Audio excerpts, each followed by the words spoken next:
देखिए, हम सब बहुत दुखी हैं। 143 सांसद एक झटके में निलंबित किए गए इस सत्र से। लोकतंत्र का मजाक बनाया गया, संसद के सत्र का मजाक बनाया गया, संस्थाओं का मजाक बनाया गया और उल्टा जो है विक्टिम कार्ड भी खेला जा रहा है। हम मांग कर रहे हैं गृहमंत्री आए, संसद के अंदर जवाब दें, लेकिन गृहमंत्री प्राइवेट चैनलों पे बैठ के जवाब देंगे, संसद के अंदर जवाब नहीं देंगे। इससे बड़ा मजाक इससे पहले देश में कभी भी जमहूरियत का नहीं बनाया गया। आज सारे सांसद सड़क पर हैं और वो यही डिमांड कर रहे हैं कि हमें सत्र से क्यों निलंबित किया गया है, सरकार इसका जवाब दे। कैसा लोकतंत्र है जहाँ पे विपक्ष के सांसदों को, इतने सांसदों को निलंबित किया गया, तानाशाही चल रही है? ये लोकतंत्र नहीं है, ये तमाशा है। तमाशा बना दिया है इस सरकार ने लोकतंत्र का। जब चाहेंगे हम हाउस के अंदर जाते हैं, हमें सिर्फ एक आवाज सुनाई पड़ती है, एडजॉर्न एडजॉर्न एडजॉर्न या फिर सस्पेंड सस्पेंड सस्पेंड। इन दो आवाजों के अलावा संसद में अब कोई और आवाज सुनना मुश्किल हो गया है। मैं नया हूँ, नया सांसद हूँ। मैं बड़े सपने लेके संसद में आया था। मुझे लगता था मैं नौजवानों के लिए, छात्रों के लिए, किसानों के लिए, इस देश के पिछड़ों के लिए, अल्पसंख्यकों के लिए, दलितों के लिए आवाज़ उठाऊंगा संसद में। लेकिन आवाज़ उठाने की अपनी जो बेचारगी है वो देश को कैसे बताऊं कि हमें तो वहाँ बोलने ही नहीं दिया जा रहा है, हमें तो निलंबित कर दिया गया है। आखिरी सवाल, संसद सुरक्षा का मुद्दा बनाया गया, बीजेपी के जिन सांसद ने पास दिया उन पे कोई कार्रवाई नहीं हुई, जिन्होंने सुरक्षा के मुद्दे पे सवाल किया उन पे कार्रवाई? ये बिल्कुल, ये देश देखे कि अजय मिश्र टेनी जी संसद के अंदर है, रमेश बिधूड़ी संसद के अंदर है, बृजभूषण शरण संसद के अंदर है, प्रताप सिन्हा संसद के अंदर है, लेकिन 143 सांसद निलंबित हैं। पासवर्ड देने पर महुआ मोइत्रा की सदस्यता चली गई, पास देने वाले से पूछताछ भी नहीं। भाजपा तानाशाही बंद करे, तानाशाही नहीं चलेगी। हम संसद के अंदर नहीं बोल पाएंगे तो संसद के बाहर बोलेंगे, सड़क पर बोलेंगे। हम सड़कों पर इंकलाब बर्पा करेंगे। सर, आप लोग मार्च कर रहे हैं आज, क्या कहना चाहेंगे? देखिए, अंदर जबरदस्ती लोकतंत्र की हत्या करके हम लोगों को कार्रवाई में भाग नहीं लेने देने के लिए, जिससे हम महंगाई, बेरोजगारी, भ्रष्टाचार, पूंजीपतियों के खिलाफ जिस तरह से कमाई कराई जा रही है, गरीब के जेब पे डाका डाला जा रहा है, उस पर हमें अपनी आवाज़ उठानी। तो निश्चित रूप से जब वहाँ पर हमें सदन की कार्रवाई में हिस्सा नहीं लेने दिया जा रहा है, तो हमारे सामने एक ही रास्ता है कि हम जनता के बीच जाएं और हम जनता के बीच आएं। सर, आखिरी सवाल, 141 सांसदों को निलंबित किया गया, ऐसा इतिहास में पहली बार हुआ है, क्या कहें? आज तक देश के इतिहास में ऐसा कभी नहीं हुआ था लोकतंत्र में कि इस तरह गला घोटा जाए लोकतंत्र का। ये भारतीय जनता पार्टी की तानाशाही। पार्लियामेंट चल रहा है लेकिन आप लोग सड़कों पर प्रदर्शन करने के लिए मजबूर हैं, क्या कहें? देखिए, इतनी बड़ी तादाद में सांसदों का निलंबन ये लोकतंत्र के इतिहास में शायद कभी भी नहीं हुआ, देखा नहीं गया, और वो भी जनता के मुद्दे पर बात हो रही थी, किसी का पर्सनल इसमें कुछ भी नहीं था। 140 करोड़ जनता जिस उम्मीद से अपनी सुरक्षा के लिए सरकार बनाती है, चुनती है, अगर वो अपने एक सबसे प्रोटेक्टेड एक भवन की सुरक्षा नहीं कर सकती तो फिर देश की जनता कैसे उम्मीद करेगी 140 करोड़ जनता कि आप उनकी सुरक्षा करेंगे? बस यही सवाल किया गया था कि अभी क्या है, क्या करना चाहिए, क्या नहीं हुआ, क्या खामियां हैं, इस पर बात करना चाह रहे थे विपक्ष के सांसद। तो इसमें कहाँ कौन सी गलती हो गई जिसके लिए आपने एक तरह से सामूहिक, जैसे लोग कहते हैं ना कि मास किलिंग, तो एक तरह से ये उसी तरह का दिखता है कि भाई आप सबको हटा दिए ताकि आप एकदम निष्कंटक होकर राज कर सके। जैसे कि रामायण में एक प्रसंग था कि लक्ष्मण ने कहा था, कैकेयी माता के लिए एक संदेश भेजा था कि सारे कांटे अब निकल गए, अब आप निष्कंटक राज करो। तो आप सारे कांटों को निकालकर निष्कंटक राज करना चाहते हैं तो राजतंत्र लेके आइए। फिर ये संविधान और ये सब क्या ढकोसले की बात ही नहीं। सवाल ये है मैम कि बीजेपी के नेता ने पास प्रोवाइड किया, उन पर कोई कार्रवाई नहीं हुई। विपक्ष अगर सवाल पूछ रहा है कि संसद सुरक्षा में चूक कैसे हुई तो उनको निलंबित कर दिया जा रहा है। सवालों से डर क्यों रही है बीजेपी? वही तो आप देखिए कि अगर विपक्ष की कोई सांसद, महुआ मोइत्रा की ही बात हम लें, तो अभी तक साबित नहीं हुआ कि उसने पैसे लिए। फिर भी आप एक तरफा अपने कमेटी वगैरह फॉर्म करके रातों रात एक तरह से देखा जाए तो उनकी सांसद सदस्यता खत्म ही कर दी। लेकिन जब आपके एक एमपी ने इतनी बड़ी चूक की तो उन पर क्या आपने कार्रवाई की? कम से कम उनको कुछ तो उन पर कार्रवाई होनी चाहिए थी ताकि देश भी देखता। ये बिल्कुल बायस्ड होकर काम किया जा रहा है, जो कि लोकतंत्र कहीं से हमारे देश में नहीं है। ऐसा लोकतंत्र है कि यहाँ पे जो सवाल पूछे उसको बाहर कर दिया। वही तो निष्कंटक राज किया जा रहा है। जो सवाल पूछे उसे उसका मुंह ही बंद कर दो। ये जो अभी इतने इम्पोर्टेंट बिल्स आ रहे हैं, जो न्याय संहिता और जो भी नाम रखा गया है सीआरपीसी वगैरह को लेकर, वो देश के लिए कितना खतरनाक है या अच्छा है, इस पर बहस होनी चाहिए थी ना। क्योंकि आज तो आप कर दे रहे हैं एक तरफा, लेकिन जब इतने सारे विद्वान वक्ता, इतने सारे विद्वान सांसद जो अपने अपने देश के अलग अलग हिस्से का प्रतिनिधित्व करते हैं, उनकी राय आपने नहीं ली। कल के डेट में जब परेशान होगी तो जनता परेशान होगी, और जनता हम ही से प्रश्न करेगी, आप ही से प्रश्न करेगी कि आपने बिना बहस के, बिना किसी की राय लिए कैसे इस तरह के कानून हम पर थोप सकते हैं। जी सवाल सदन में तो नहीं बोलने दिया जा रहा है, अब सड़कों पे उतरे हैं तो लड़ाई सड़कों से जारी रहेगी। हाँ बिल्कुल, लोकतंत्र में यही है कि गांधी जी ने भी तो सड़क पर उतरकर ही प्रोटेस्ट किया था जब अंग्रेजी सरकार, ब्रिटिश सरकार उनकी बातें नहीं सुन रहे थे और फाइनली उनको जाना पड़ा। तो हम लोग भी सड़क पर उतरकर ही अपनी बात रख रहे हैं और हमें पूरी उम्मीद है कि सरकार आने वाले दिनों में समझेगी इस बात को और लोकतंत्र की रक्षा के लिए सत्ता पक्ष और विपक्ष दोनों एक साथ काम करेंगे। सर, सदन अभी चल रहा है लेकिन सड़कों पर उतरकर आप लोग प्रदर्शन करने के लिए मजबूर हैं, क्या कहें? ये सदन से जब बाहर किया जाता है, हमारी आवाज़ को कुचली जाते, दबाई जाती। जब आवाम की आवाज़ हम लोग लेके पार्लियामेंट के अंदर जाते हैं, आवाम की तरफ से अपनी बात रखने की कोशिश करते हैं, उन तमाम लोग जो आके यहाँ पे बात नहीं कर सकते, उनकी आवाज़ जब कांग्रेस पार्टी और दूसरे मेंबर्स ऑफ पार्लियामेंट बनते हैं, सरकार नहीं चाहती कि उनके व्यू के अलावा कोई और एक व्यू, कोई और एक ओपिनियन आए।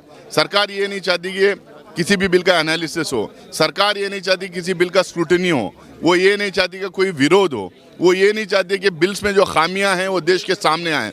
जो इनकी मनमर्जी और डिक्टेटरशिप जो चल रही है, उसको हम विरोध करने के लिए, उसके खिलाफ खड़े होने के लिए, जनता के सामने अपनी बात रखने के लिए आज विरोध प्रदर्शन हम लोगों ने किया है और प्रेस कॉन्फ्रेंस कर रहे हैं और इसको आगे हम पूरे देश भर में लेके जाएंगे। बीजेपी के राज में कैसा लोकतंत्र है, जो सवाल पूछे उसको सस्पेंड कर दो, 143 सांसदों को निलंबित किया। देखिए, जो ये मुद्दा उठा है ये हमारे पार्लियामेंटेरियंस का और पार्लियामेंट बिल्डिंग के सुरक्षा का है।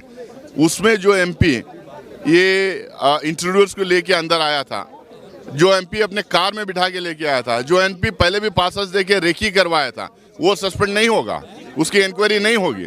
उसका जो विरोध करेंगे, जो स्टेटमेंट पूछेंगे प्रधानमंत्री से यानी होम मिनिस्टर से, उनका सस्पेंशन हो जाएगा। एक बनाम 143, इसका मतलब उनके अपने एक एमपी को बचाने के लिए 143 एमपीज को इन्होंने बाहर करने की कोशिश की है। लेकिन ये जनता की आवाज़ है, जनता की आवाज़ को ये लोग दबा नहीं सकते। ये हम पार्लियामेंट में बात करने का हमें मौका नहीं दिया जा रहा, जनता के बीच में जाके अपनी बात रखेंगे। वालों से डर रही है क्या बीजेपी, भाग रही है? सरकार और भारतीय जनता पार्टी, आप देखिए नरेंद्र मोदी जी कभी प्रेस कॉन्फ्रेंस नहीं करते, प्रेस कॉन्फ्रेंस करते हैं तो सवाल नहीं लेते, पार्लियामेंट में नहीं आते हैं तो अपनी बात रख के निकल जाते हैं। जब स्टेटमेंट करवाने की बात या जवाबदेही की बात होती है, ये पब्लिक मीटिंग्स में से, चुनावी कैंपेन में से, सभाओं में से एक तरफा पार्लियामेंटेरियंस को एड्रेस करने की कोशिश करते हैं। ये बेसिकली सवाल से डरते हैं, विरोध से डरते हैं। ये डेमोक्रेटिक तरीके से कामकाज में यकीन नहीं करते हैं, अपनी बात को, अपने बिल्स को बुलडोज करने की कोशिश करते हैं। ये रवैया सिर्फ एक तानाशाह का हो सकता है। सवाल सर, कैसा लोकतंत्र है? बिना विपक्ष के तो लोकतंत्र होता नहीं, तानाशाही पे उतारू हो गई क्या बीजेपी? लोकतंत्र का मतलब है हर आवाज़ को रिप्रेजेंट करना। लोकतंत्र का मतलब है हर समुदाय, हर जात, हर भाषा बोलने वाले, हर प्रांत के लोग, हर विचारधारा के लोग को अपनी बात रखने का मौका मिलना चाहिए। हमारे लोकतंत्र की खूबसूरती है, पिछले 75 साल से हर रंग का, हर भाषा बोलने का, हर कलर का आदमी यहाँ पे मौजूद रहा है। हर पार्टी ये कोशिश की है, ज़्यादातर पार्टी ये कोशिश की है कि हर समुदाय के लोग, हर जात पात के लोगों को यहाँ पे रिप्रेजेंटेशन दिया जाए। ये पहली बार ऐसा हो रहा है कि एक विचारधारा, एक रंग और एक लीडर को मानने वालों को लोग का ही वहाँ पे वो समझते हैं कि वो रहना ज़रूरी है और दूसरों के रहना कोई ज़रूरत नहीं है करके समझते हैं। लेकिन इसके खिलाफ हम करेंगे। हिंदुस्तान की खूबसूरती डाइवर्सिटी है, वो डाइवर्सिटी को सिर्फ बचाएंगे नहीं, उस डाइवर्सिटी को हम सेलिब्रेट भी करेंगे। आप लोग सर, पार्लियामेंट चल रहा है लेकिन मार्च कर रहे हैं, क्या कहेंगे? हम पार्लियामेंट से निकाल दिए गए हैं। विपक्ष के अधिकांश सदस्य जो हैं वो संसद से बाहर कर दिए गए हैं अलोकतांत्रिक तरीके से, इसलिए अब बाहर जाना ही पड़ेगा। क्या लग रहा है कि आप लोगों ने सुरक्षा के मुद्दे पर सवाल किया, लेकिन जिस बीजेपी के नेता ने पास प्रोवाइड कराए उन पे कोई कार्रवाई नहीं हुई, लेकिन जिन्होंने अपना जो है काम किया, सवाल उठाए, उन पे कार्रवाई कर दी। यही तो विडंबना है। लोकतंत्र के अंदर ये कोई बहुत सही बात नहीं है जो भारतीय जनता पार्टी कर रही है। इसका खामियाजा उसको भुगतना पड़ेगा। जनता ऑब्जर्व करती है, सब चीज़ों पर नज़र रखती है जनता भी। आपको लग रहा है लोकतंत्र की हत्या हो रही है, तानाशाही की जा रही है? क्योंकि इतिहास में पहली बार ऐसा हुआ कि इतने सांसदों को निलंबित कर दिया गया। लगने का सवाल नहीं है, देश देख रहा है, दुनिया देख रही है। जब विपक्ष ही नहीं रहेगा संसद के अंदर तो फिर लोकतंत्र किस बात का है? अगर सदन में नहीं बोलने दिया जाएगा तो सड़कों पर उतरेंगे, लेकिन जनता की आवाज उठेगी। नहीं, जनता की आवाज़ तो हमेशा उठेगी। हम चाहे जिस स्थिति में भी रहें, सदन के अंदर होंगे वहाँ भी उठेगी, सदन के बाहर होंगे वहाँ भी उठेगी। लड़ाई जारी रहे। निश्चित रूप से लड़ाई जारी रहेगी। आप लोग सड़कों पे उतर के प्रदर्शन करने को मजबूर हैं, क्या कहें? देखिए, मैंने जब बोला ना, जब ऑपोजिशन तंत्र होता है एक प्रजातंत्र का, जब तंत्र खत्म हो जाता है तो प्रजातंत्र खत्म हो जाता है। अगर रूलिंग पार्टी अपने डिबेट से खुश होकर अपना बिल पास कर देना चाहती है, वो कैसे बिल्स जो लोगों की आबरू टच करते हैं। आईपीसी, सीआरपीसी, एविडेंस एक्ट रोज इम्पैक्ट करते हैं हर आदमी को। कॉन्स्टिट्यूशन नहीं करता है, constitution is the mother law. ये जो 3 लॉज होते हैं, आप सड़क में चलते हो, ट्रैफिक वायलेशन से लेकर, आप सामान खरीदते हो, अडल्ट्रेशन से लेकर, मर्डर से लेकर, छेड़खानी से लेकर, ट्रेसपास से लेकर, बिगामी से लेकर, हर चीज़ इसमें डिफाइंड होती है। 100 डेफिनेशंस हो गए। तो आपने इतना बड़ा लॉ नए सिरे से पास करने की कोशिश कर रहे हो और उसमें पब्लिक डिबेट नहीं है, पार्लियामेंट्री डिबेट नहीं है। डिबेट खाली अपनी पार्टी का रख रहे हो या अलायंस पार्टनर्स, खुद के अलायंस पार्टनर्स का, उसमें और सब ताली बजा रहे हैं। तो ऐसे लॉ लेजिटिमेट नहीं होते हैं। लॉ पास करना एक चीज़ होती है और लेजिटिमेसी दूसरी चीज़ होती है। पॉलिटिकल साइंटिस्ट आपको अच्छे से समझा चुके हैं। सवाल ये है कि ये कैसा लोकतंत्र है? सदन में 143 सांसदों को निलंबित कर देती है बीजेपी। इतिहास में पहली बार ऐसा हुआ। ये तो मैं कह रहा हूँ कि इसके पहले क्या लोग वेल में नहीं गए? क्या आज 1950 से ये पार्लियामेंट है, आप बताइए कितने बार लोग वेल में गए? सैकड़ों बार वेल में गए। क्या इसके पहले इतने सारे लोगों को कभी निलंबित किया गया? और निलंबित भी किया गया तो कितने दिन के लिए, कितने वक्त के लिए? 4 घंटे के लिए भी हो सकता था, 1 दिन के लिए भी हो सकता। पनिशमेंट तो आपके हाथ में थी। पार्लियामेंट रूलिंग पार्टी ने एक रेजोल्यूशन पास करके ऐसा लंबा निलंबन क्यों किया? क्योंकि आप नहीं चाह रहे होंगे कि इन डिबेट में ये ऑपोजिशन के लोग हैं वो पार्टिसिपेट करें। आखिरी सवाल सर, क्या सवालों से भाग रही है बीजेपी? सवाल नहीं पसंद आते उसे, इसलिए ऐसे कार्रवाई करती? नहीं, बीजेपी सवाल नहीं चाहती है। आज तक आप बता दो, प्राइम मिनिस्टर ने कभी कोई प्रेस कॉन्फ्रेंस की है? किसी जर्नलिस्ट के क्वेश्चंस लिए? वो उनकी आदत में नहीं है। वो चाहते हैं कि हमने जो सोच लिया है, जो हम कर रहे हैं, उसको राष्ट्र के नाम पे उठाओ और उसको राष्ट्र की बात करो, चाहे वो बात राष्ट्र की हो या ना हो। संसद सुरक्षा में चूक हुई, बीजेपी के नेता ने पास दिया था, उन पे कोई कार्रवाई नहीं हुई। आप लोगों ने तो अपनी जिम्मेदारी उठाई, सवाल पूछे कि कैसे चूक हो गई, कार्रवाई आप लोगों पे हो गई। इसलिए हो गई क्योंकि हमने कहा कि गृह मंत्री जी आके उस पर जवाब दें। गृह मंत्री जी कहते हैं कि मैं जवाब नहीं दूंगा, या उनका मूड नहीं है जवाब देने का। मैं तो सोचता हूं कि मैं तो नेहरू जी को जानता था, अगर छोटी सी आवाज उठती थी संसद में नेहरू जी के लिए तो दौड़ते हुए चले आते थे अपनी जिम्मेदारी निर्वाह करने के लिए। इन लोगों को नेहरू जी से कुछ सीखना चाहिए। Like democracy has been totally violated in the house of the parliament, which is supposed to be the mother of democracy. So right from the beginning, we opposition members of the parliament, we were demanding and are demanding a discussion on this severe worried breach of security in the parliament, and none of us are heard on it. We just wanted a statement either by the prime minister or by the home minister, and that was also ignored.